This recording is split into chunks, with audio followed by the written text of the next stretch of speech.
del Señor que compartir en esta tarde. Mi esposa también compartía conmigo y me decía, y la verdad que no había nada en particular a la hora de compartir, y el Señor me llevaba a, como regularmente tenemos, hablar en esta ocasión, en este caso, continuar con nuestra exposición del Evangelio de Marcos, capítulo 14. Pero después he caído en la cuenta del por qué el Señor quizá, no me llevaba a otro lugar, porque precisamente lo que vamos a atender hoy tiene que ver con la institución de la Cena del Señor, que nos recuerda precisamente su muerte. Por tanto, que mientras que todo el planeta Tierra, entre hoy y mañana, se acuerdan de algo que es mentira, nosotros en el día hoy enunciaremos algo que es verdad. Amén. Aleluya. Gloria a Dios. Porque Él nació, amén, Amén. pero ni hoy ni mañana. Amén. Amén. Amén. Por eso quizá el Señor no me sacaba de este lugar. Vamos a hacer la lectura. Marcos capítulo 14, versículos, vamos a leer del 22 al 26.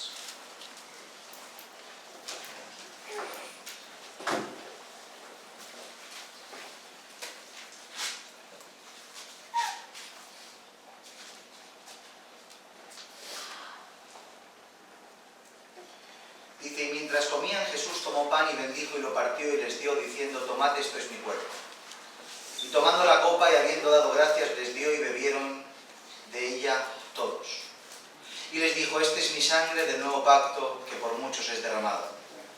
De cierto os digo que no beberé más del fruto de la vid hasta aquel día en que lo beba de nuevo en el reino de Dios. Y el verso 26 dice, cuando hubieron cantado el himno, salieron al monte de los olivos. Amén. Amén. A su palabra.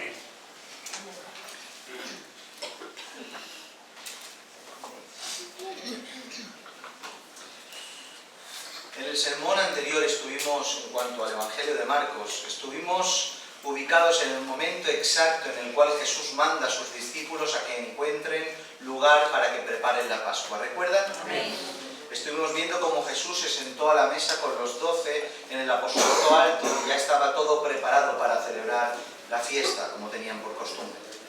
Una última Pascua llena de amor, llena de verdad, llena de lágrimas, llena de ejemplo y llena de presencia. Y en medio de dicha celebración fue cuando Jesús anunció públicamente a sus discípulos que uno de ellos le iba a entregar. Y después del impacto de tal afirmación y que todos se preguntaran, ¿seré yo, Señor? ¿Seré yo, Señor? Se señaló a Judas como el traidor. Y solo cuando Judas salió en medio de ellos, es que Jesús pudo ministrar aquello que solo sus verdaderos discípulos podían recibir, el nuevo pacto en su sangre. Porque, se ha dicho de paso, no todo lo que ocurre en la iglesia es para todos, porque no todos los que están son. Y cuando me refiero a iglesia no me refiero al cuerpo de Cristo, porque todos los que están en el cuerpo de Cristo son, sino todos los que residen en las iglesias locales, no todos los que están en las iglesias locales son, por tanto no todo lo que se administra en la iglesia es para todos los que acuden asiduamente a la iglesia. ¿Entienden esta verdad? Por eso hay que hacer diferencia. No sé por qué hablo esto, pero la diferencia marca un antes y un después, porque cuando se hace diferencia se señala al que tiene que cambiar. Amén. Si a todos tratamos por igual, no hablo de mal hacer, no hablo de cosas del mundo, hablo del Señor. Si a todos tratamos por igual, no se señala al que tiene que cambiar. Amén. Pero en cambio, cuando hay diferencia entre el que es y el que no es tiene posibilidad de arrepentirse. Amén. Porque es señalado como lo que es. Aleluya. Por tanto, todo no es para todos, pero lo que Dios da para los que no son no es poco. Arrepentimiento y fe. Amén. Amén. Pero bueno, volviendo al tema, no sé por qué decía esto, pero bueno, después de todo esto nos encontramos con esta porción de las Escrituras que recién hemos leído y que nos ubican en ese momento exacto de la instauración del nuevo pacto. Versos 22, 23 y 24. Y mientras comían, Jesús tomó pan y bendijo y lo partió y les dio, diciendo, tomad, esto es mi cuerpo. Y tomando la copa y habiendo dado gracias les dio y bebieron de ella todos. Y les dijo, esto es mi sangre del nuevo pacto que por muchos es derramada.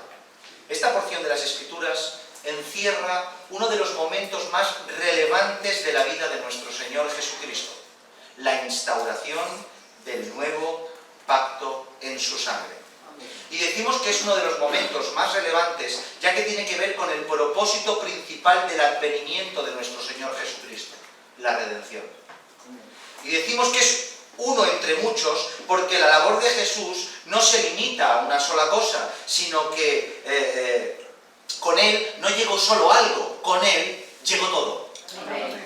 Estando a la cabeza por encima de todo el revelar al Padre. Y esta es la vida eterna, que te conozcan a ti, al único Dios verdadero. Y llegando a cosas tan corrientes como atender el discurso de una mujer enferma. Con Cristo llegó todo. A Él la gloria. Amén. Pero como hemos dicho, la redención se encuentra entre aquello que hizo descender del cielo al Verbo. Redimir a su pueblo, redimir a los suyos. Como todos sabemos y estudiamos en su momento, la profecía bíblica vaticinó este acontecimiento en reiteradas ocasiones, como por ejemplo la que encontramos en el libro de Jeremías. Jeremías capítulo 31, del 31 al 33, y me van a dejar predicar así despacio, ¿vale?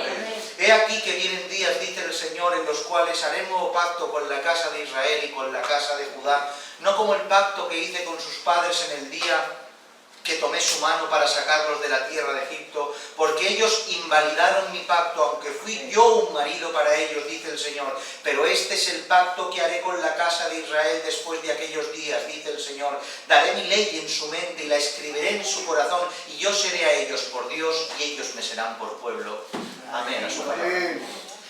No sé si somos conscientes de la dimensión del cumplimiento de esta profecía que encontramos en este acontecimiento, en el aposento alto, en la última Pascua que Jesús celebró con sus discípulos. La institución de la Cena del Señor no es algo que se pueda pasar por alto o algo más en medio de sus ordenanzas, estatutos y mandamientos. Este acontecimiento que se nos ordena recordar es el cumplimiento de la profecía, la cual arregla todo aquello que se rompió por causa de la desobediencia del hombre. Es el inicio del nuevo pacto que inaugura la etapa final de la redención del mundo. Es el momento que señala el acontecimiento más glorioso, más excelso que la humanidad haya podido experimentar. Que el Verbo de Dios se hiciera hombre y muriera en una cruz para redimir al mundo. Por tanto, ¿cómo no vamos a tener separado como un tesoro en nuestros corazones este acontecimiento en particular?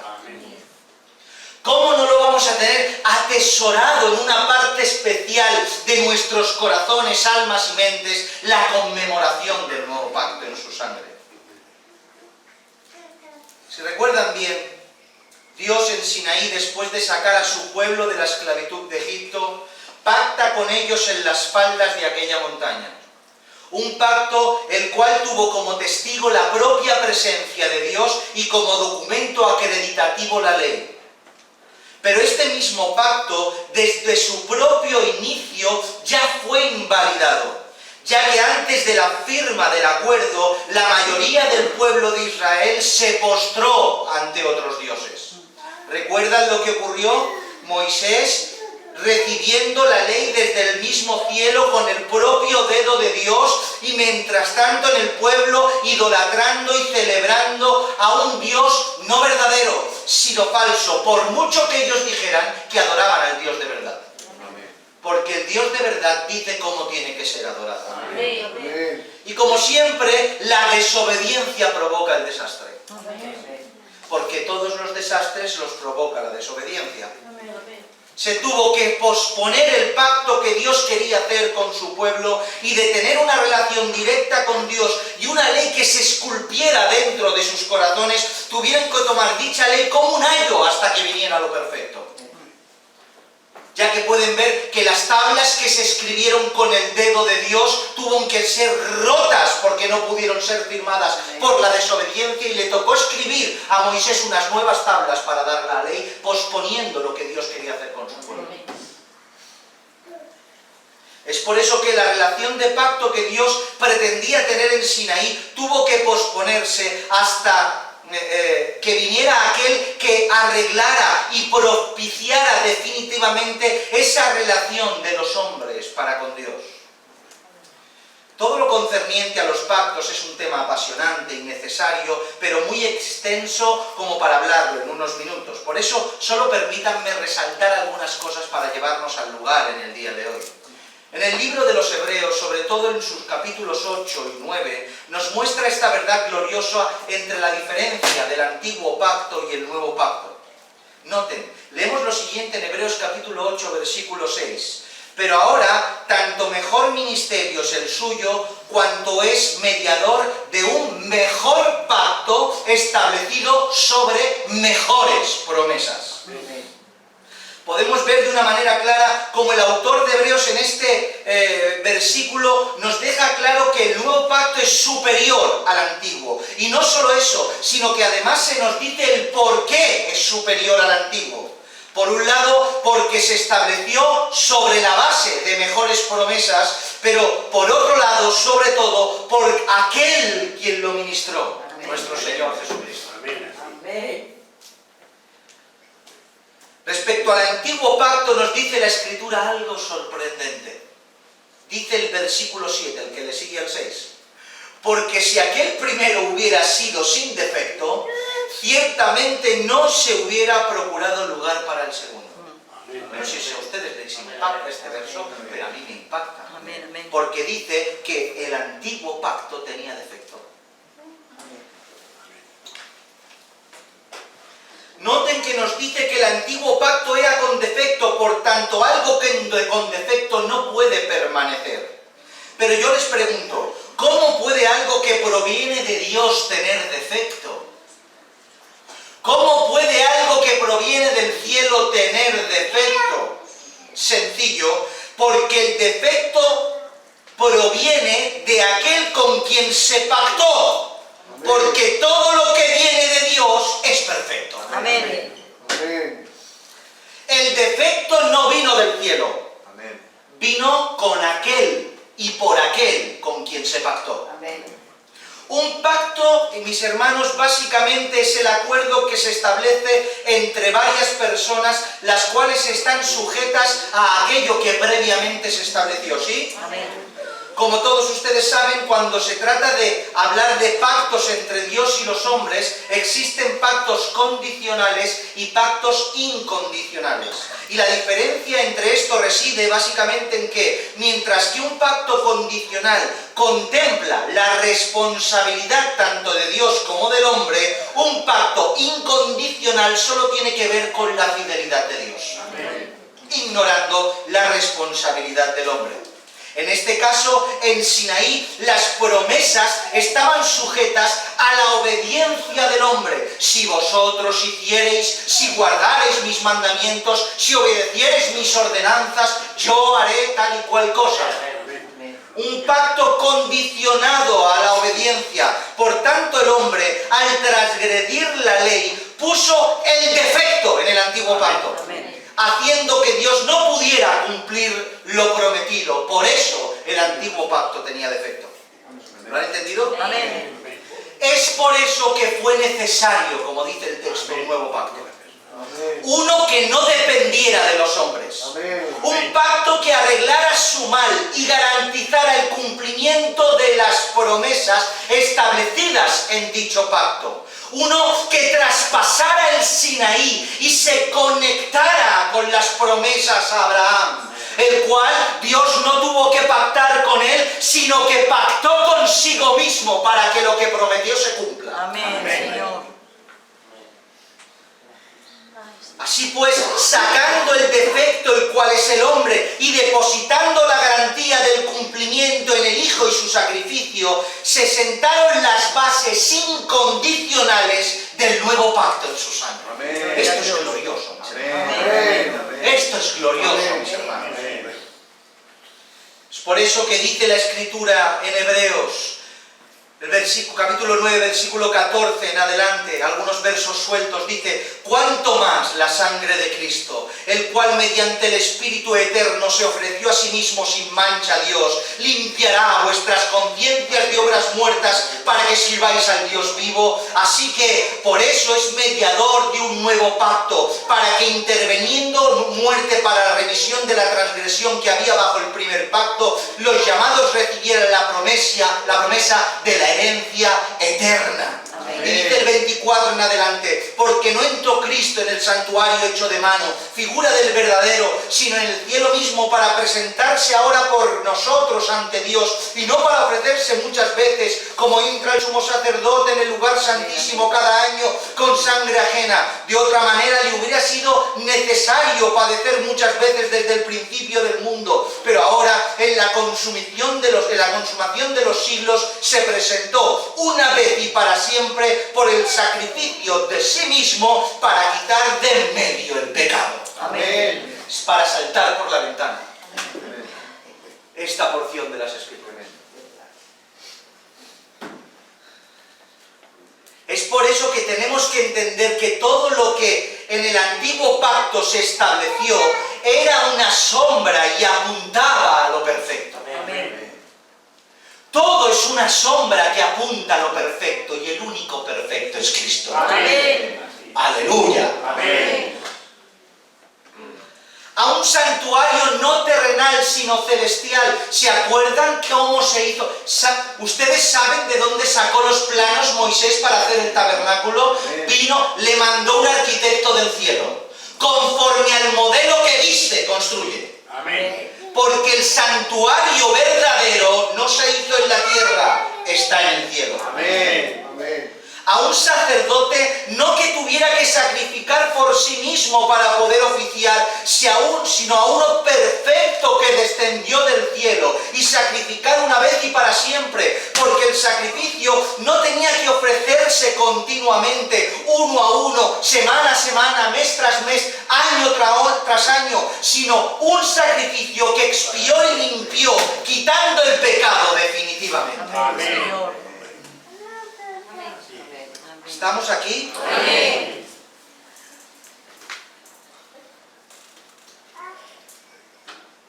Gracias, Señor. Ahora, mis hermanos, permítame un minuto para aclarar algo. Siempre hacemos aclaraciones, ya que cuando se habla de esto se tiende a denigrar el antiguo pacto y a mezclar las cosas. Amén. En primer lugar, tenemos que hacer una clara separación entre el pacto con defecto que se invalida y la ley perfecta que permanece. Amén. Una cosa es el pacto con defecto que por causa del hombre se invalida, y la ley perfecta que se estableció bajo ese pacto que permanece porque es perfecta. Amén. Aunque la ley fuera la constitución que selló las bases del primer pacto, el defecto no estaba en ella, sino en el hombre. Por tanto, la ley no se invalida por el error del hombre, permanece porque proviene del cielo. Amén. Esto es importantísimo, porque a lo largo de la historia se ha confundido y se ha creído que el antiguo pacto que se transgrede, se viola y se anula, está implícita la ley en ello y por tanto la ley ha sido abolida. Eso no es así. Amén, Señor. Y en segundo lugar diremos que el antiguo pacto tuviera defecto no significa que no fuera válido. ¿Sí? ¿Os centráis en mí? Amén. Que el antiguo pacto tuviera defecto no significa que no fuera válido. Por tanto, aunque con defecto, los sacrificios que se ofrecían en el templo y su ministerio sacerdotal provenían de Dios y para aquel momento específico eran totalmente válidos. Aquel que expiaba sus pecados quedaba totalmente perdonado, restablecida la comunión con Dios y seguían caminando en santidad y obediencia. Porque ese cordero que se sacrificaba antes estaba conectado con el que se sacrificaría después y el que se sacrificó antes de la fundación del mundo. Amén. ¿Entienden estas verdades? Amén. Sí, Señor.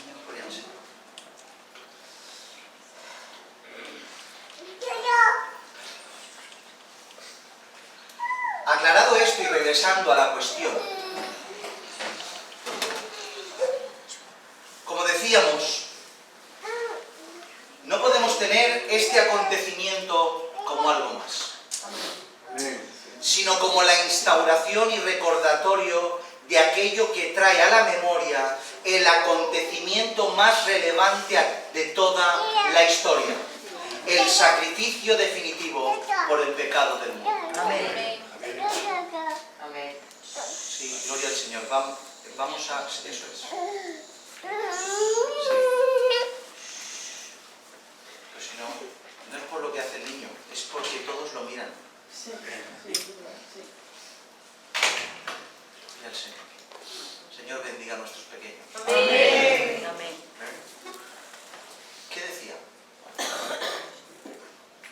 Bien. Regresando a la cuestión. Como decíamos, no podemos tener este acontecimiento como algo más, sino como la instauración y recordatorio de aquello que trae a la memoria el acontecimiento más relevante de toda la historia, el sacrificio definitivo por el pecado del mundo. Amén. Es por eso, mis hermanos, que tendríamos que hacérnoslo mirar a la hora y a la forma en la cual en ocasiones nos acercamos a participar de estos símbolos.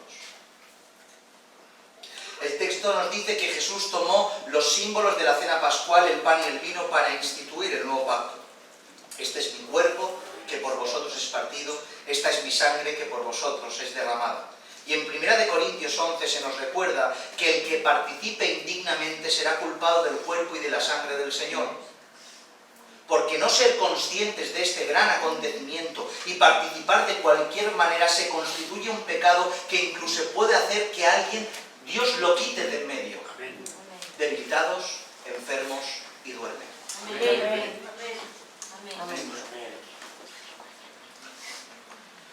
Y se ha dicho de paso, ¿saben cuál es una de las causas de que esto ha ocurrido, ocurre y seguirá ocurriendo? ¿Sí? ¿Amén? Amén.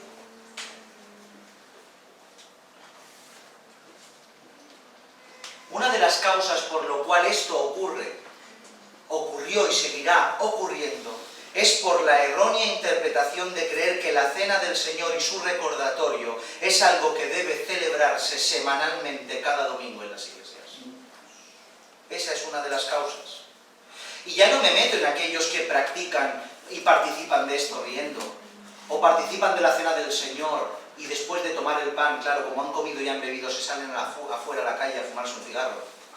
O aquellas personas que, como les gusta la galleta que reparten, cogen un montón y van comiendo como si fueran chucherías antes de que termine el culto. O aquellos que le dan al niño porque el niño, mamá, quiero esto, y le dan al niño como si fuera cualquier cosa. Ya no me refiero a estas formas de celebrar repugnantes la cena del Señor, sino a aquellos que intentan participar con reverencia. Aquellos que verdaderamente quieren traer al Señor en lo que están haciendo. Porque por mucho que ellos quieran, por mucho que nosotros nos intentemos esforzar y que tengamos la mejor intención, la repetición semanal de este acontecimiento hace que a la larga se convierta en algo común y corriente, como una cosa más entre tantas. Por mucho que uno se esfuerce, uno de esos domingos al año, mi cabeza estará en otro lugar y participaré de la cena del Señor banalmente, de una manera que no corresponde. Pero mis hermanos, la forma en la cual las Escrituras establecen celebrar la cena del Señor cada 14 de Nisan, en el día en el cual se celebró la Pascua, tal cual como hemos leído, hace que durante todo el año tomemos noción de lo que vamos a hacer. Preparando nuestro corazón y nuestra mente para discernir lo que está ocurriendo, para discernir el acontecimiento más importante que ocurrió y se conmemora en ese día. Pues todo esto que estamos compartiendo es lo que el Señor instituyó en esa cena de Pascua y lo que estableció como estatuto perpetuo para todos aquellos que nos hemos insertado en Él. Y permítanme decirles que esto sí que es un recordatorio obligante. Esto sí que es un recordatorio obligante y no la fábula que mañana se va a conmemorar del nacimiento de Jesucristo el 25 de diciembre. Estamos a 24 de diciembre, por si alguien no lo sabe y nos ve por internet. Esto sí que es un recordatorio obligante, pero es lo que hay, mis hermanos. Es lo que hay. Algunos intentaremos, no sin fallos, con todas nuestras fuerzas, intentarnos ajustarnos a las Escrituras. Y nos llamarán radicales y locos por hacer culto el 24 y alabar al Señor, y por decir que Jesucristo nació el 25 de diciembre, y por juntarnos cada 14 de Nisan a celebrar la Cena del Señor. Bueno, mientras que me llaman loco porque cumplo la palabra. Amén. Pero bueno, ellos no son locos y cierran las iglesias durante un periodo vacacional porque es Navidad. Bueno, cada uno que se lo haga mirar. Amén. Pero bueno, mis hermanos, aunque nos cueste, seguimos adelante, ¿verdad? Amén. Bien, ya que este texto nos habla de los símbolos eucarísticos, no se asusten con esta palabra eucarístico, que aunque suene muy católico, tiene que ver con acción de gracias, ¿vale? Es la acción de gracias, es lo que significa esta palabra. Y estos símbolos del pan y del vino, permítanme, ya que los hemos enunciado, permítanme unos minutos para recordar a la Iglesia las posturas más acertadas en cuanto a lo que ocurre a efectos espirituales en cuanto a estos acontecimientos. Ya que hemos tocado esto, toca enseñar a la Iglesia a aprender todos juntos lo que se cree en cuanto a todo esto y lo que la Biblia enseña en cuanto a todo esto. Amén. Como recién hemos mencionado, Jesús toma el pan sin levadura y el vino y los vincula tanto a su cuerpo como a su sangre para el establecimiento del nuevo pacto. Respecto a esto, hay diferentes posturas en cuanto a interpretación de qué es lo que ocurre, o qué es lo que son, o qué es lo que representan estos símbolos del pan y del vino. Podríamos decir que a lo largo de la historia nos podemos encontrar con 4 posturas diferentes al respecto. Por un lado, transustanciación, por otro lado, consustanciación, por otro lado, memorial y por otro lado, presencia real. En mi opinión, tanto la consustanciación como la transubstanciación se alejan de la verdad de las Escrituras, mientras que el memorial y la presencia real son las que representan lo que verdaderamente ocurre en la participación del nuevo pacto con esos símbolos. Pero vamos a hablar un poco de lo que estas posturas están estableciendo y diciendo para saber de lo que estamos hablando. Por un lado tenemos la consubstanciación. La consustanciación, esta postura la podemos encontrar dentro del movimiento luterano.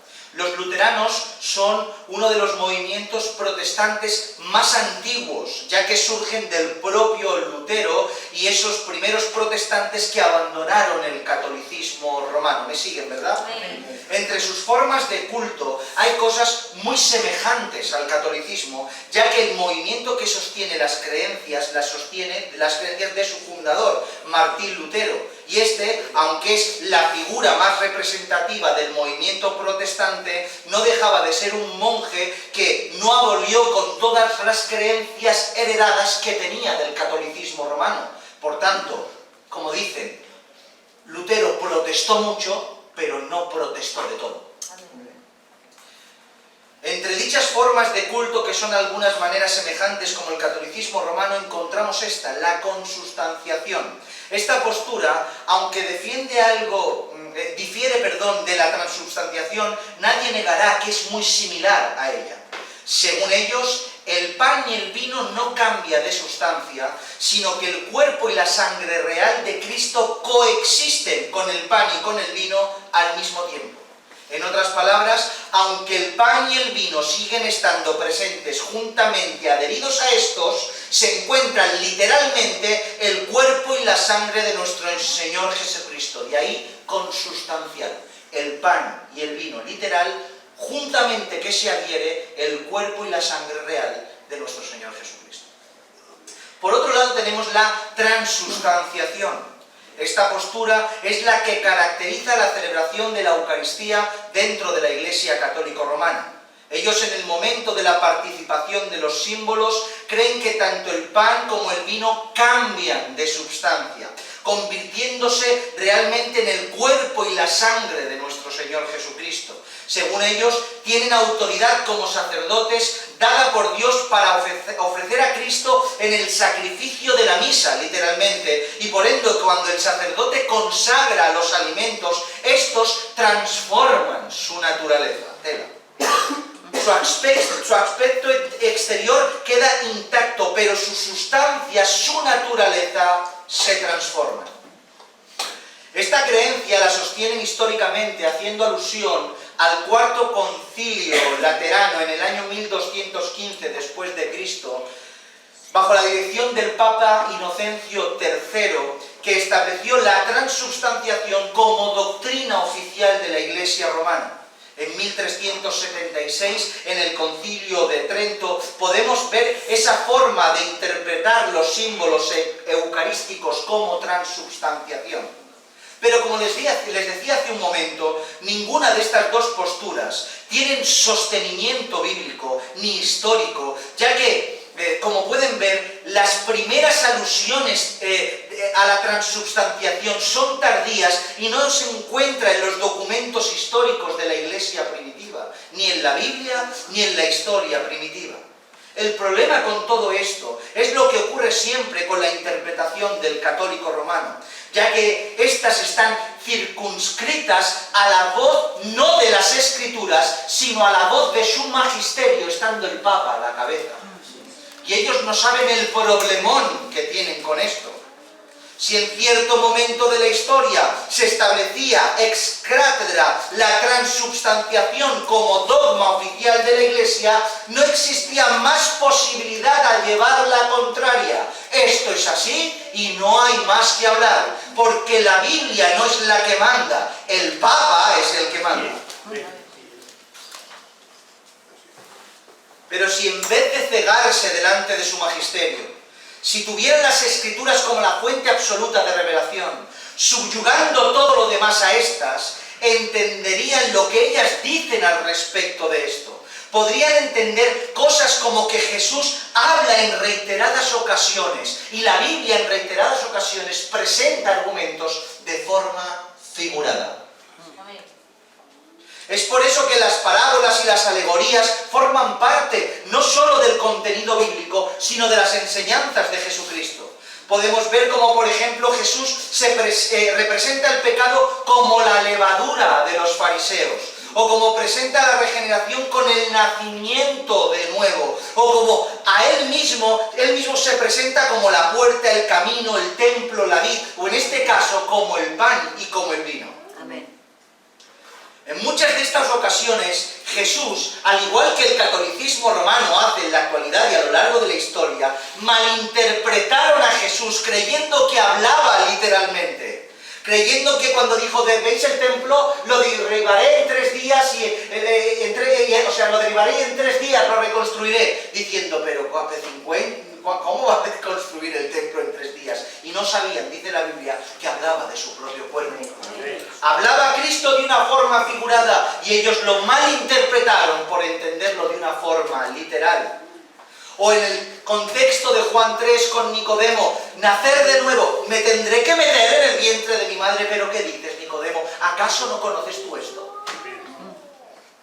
O que cuando dijo, el que no come mi sangre y bebe... ¿Cómo? ¿Pero qué me estás diciendo? ¿Algún tipo de ritual pagano? Y no sabían que le estaba hablando de su propia vida, enseñanzas y evangelio. Pues con el pan y el vino que encontramos en la cena del Señor, los católicos y los luteranos han hecho más o menos lo mismo, interpretar algo figurado de una forma literal. Y este solo es uno de los ejemplos para contraargumentar el desvarío de esta transubstanciación y consustanciación en los símbolos eucarísticos en la cena del Señor. ¿Han entendido más o menos? Amén.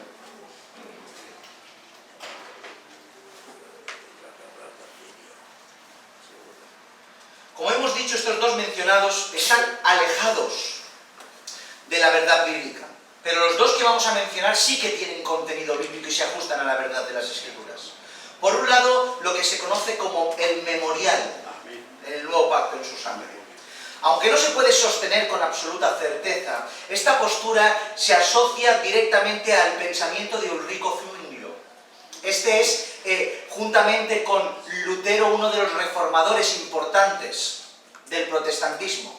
Posteriormente viene Calvino, pero es muy conocido y se asocia este pensamiento del memorial y defensa del memorial a este hombre. Pero que Zwinglio o quien sea lo sostuviera es irrelevante, ya que lo que importa es que todo esté sustentado desde las Escrituras. Y entender la cena como un memorial, como un recordatorio que te conecta con este acontecimiento, que te conecta con los primeros discípulos. Eso es lo importante. Y esto lo decimos porque literalmente, y se puede defender, el propósito indiscutible de lo que estaba ocurriendo ahí era recordarle. Dice la Escritura en Lucas 22, 19, y tomó el pan y dio gracias y lo partió y les dio diciendo, esto es mi cuerpo que por vosotros es dado, haced esto ¿en qué? En memoria de mí. ¿Y qué es un memorial sino un recordatorio de aquello que Él ordenó recordar? Su muerte expiatoria que inaugura el nuevo pacto por medio de la cena del Señor y en especial por estos símbolos, el pan y el vino. Por tanto, la postura de que la cena del Señor es un memorial, no un simple memorial como algunos intentan decir en contra de los que defienden que es un memorial. No es simple, es un memorial con todas las letras, con todo el temor, con toda la reverencia, con toda la santidad y sujeto a las Escrituras. Es una postura bíblica. Pero por último también tenemos la postura de la presencia real de Cristo. Esta postura se encuentra sobre todo en nuestros hermanos reformados. Como es evidente, esta postura rechaza obviamente tanto la transubstanciación como la consubstanciación. No obstante, va más allá de la postura del memorial y conmemorativo, ya que sostiene que la presencia real de Cristo es la que se manifiesta en la cena en el momento de participar de los símbolos. Amén. Esto no tiene que ver con una presencia corporal, ya que el cuerpo glorificado de Cristo permanece en el cielo y lo que se manifiesta es la presencia espiritual que nos conecta con su gracia y con sus méritos. Y mis hermanos, tengo que decir que esta es la postura que defiende y define a Casa de David. Es la postura que nosotros como iglesia sostenemos. No creemos en la transubstanciación. No creemos en la consubstanciación. Para nosotros el pan sigue siendo pan y el vino sigue siendo vino y no hay en ellos ni un ápice de cambio de sustancia literal. Creemos que es un memorial, un recordatorio de los méritos expiatorios de nuestro Señor Jesucristo y del nuevo pacto. Pero a la vez también creemos que su presencia se hace notoria en medio nuestra en dicha conmemoración. Y esto, mis hermanos, es tan fácil de entender como fácil de demostrar. Colosenses capítulo 3, verso 17. Y todo lo que hacéis, sea de palabra o de hecho, hacedlo todo en el nombre de nuestro Señor Jesús. Amén. Mateo 28, 20. Enseñándoles que guarden todas las cosas que os he mandado. Y he aquí, yo estoy con vosotros todos los días hasta el fin del mundo. Amén.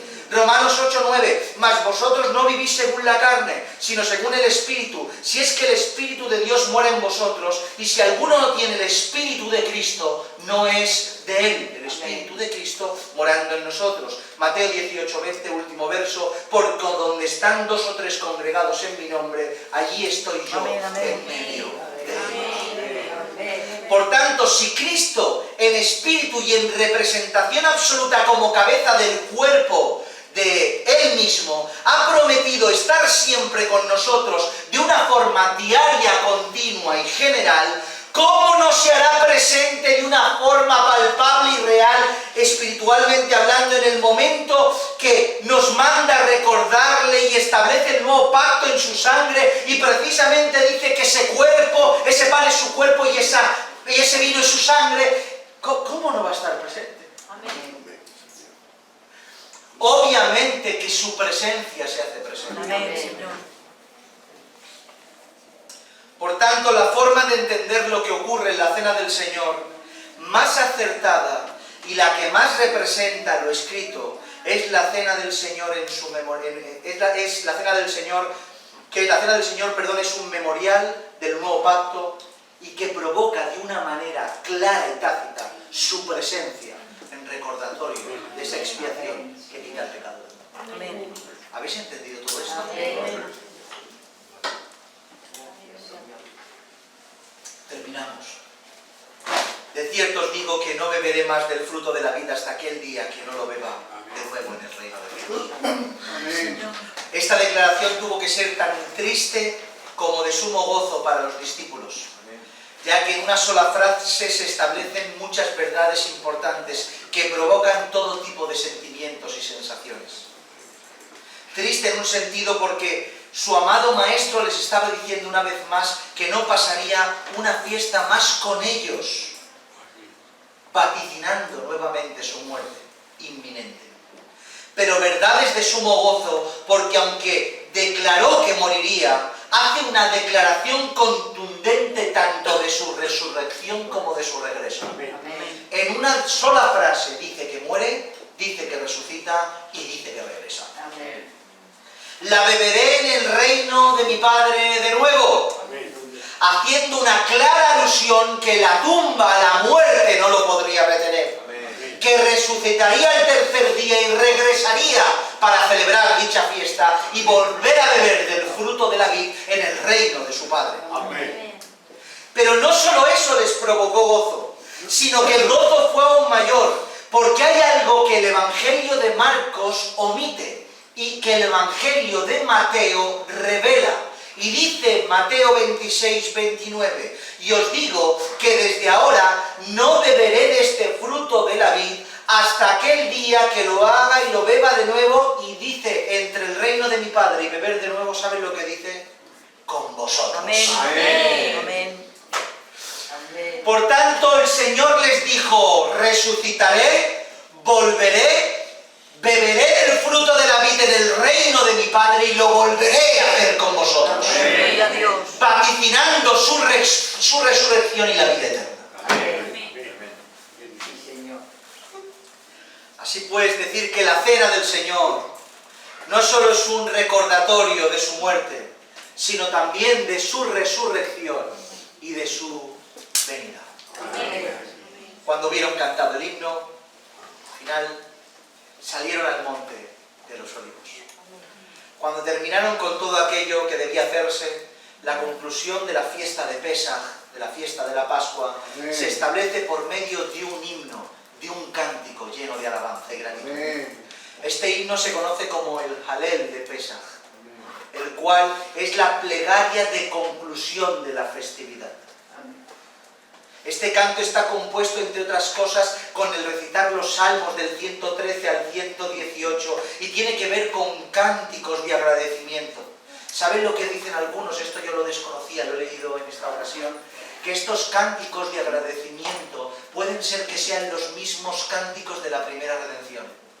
¿Saben a qué aludan y a qué apuntan la primera redención? ¿A qué apunta la Pascua?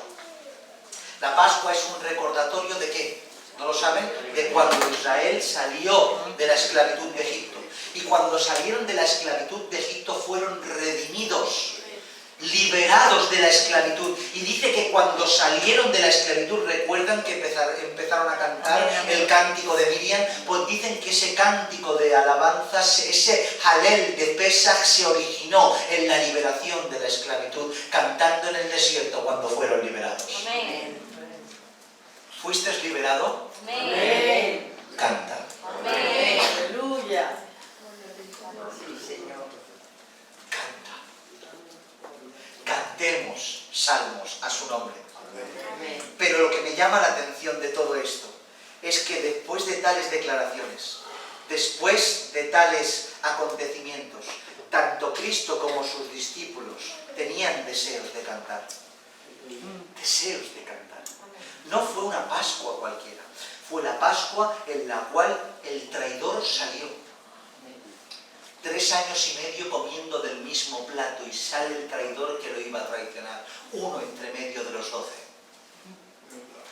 Una Pascua en la cual el Señor dijo que iba a ser la última y vaticinó su muerte.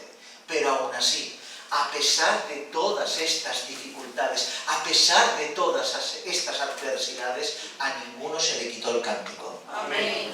Todos alabaron al Señor. Amén. Por tanto, nosotros, Iglesia del Señor, sé que en muchas ocasiones muchas cosas nos quieren quitar el canto. Pero ¿saben cómo se define un cristiano verdadero? En que la alabanza siempre está en su boca, aunque sus ojos estén llenos de lágrimas. Amén. Las lágrimas no cierran la boca, Amén. solo te humedecen los ojos. Llora, te es permitido llorar, pero nunca dejemos de alabar. Amén. Cantemos el cántico siempre, Amén. que sabemos que la redención definitiva viene pronto. Amén. Por tanto, Iglesia del Señor, alégrate. Alégrate porque somos los únicos, los creyentes, los cuales una muerte nos produce en nosotros alegría. Amén. Porque esa muerte redimió al mundo, me redimió a usted y me redimió a mí. Amén. A él toda la gloria. Amén. Vamos a orar.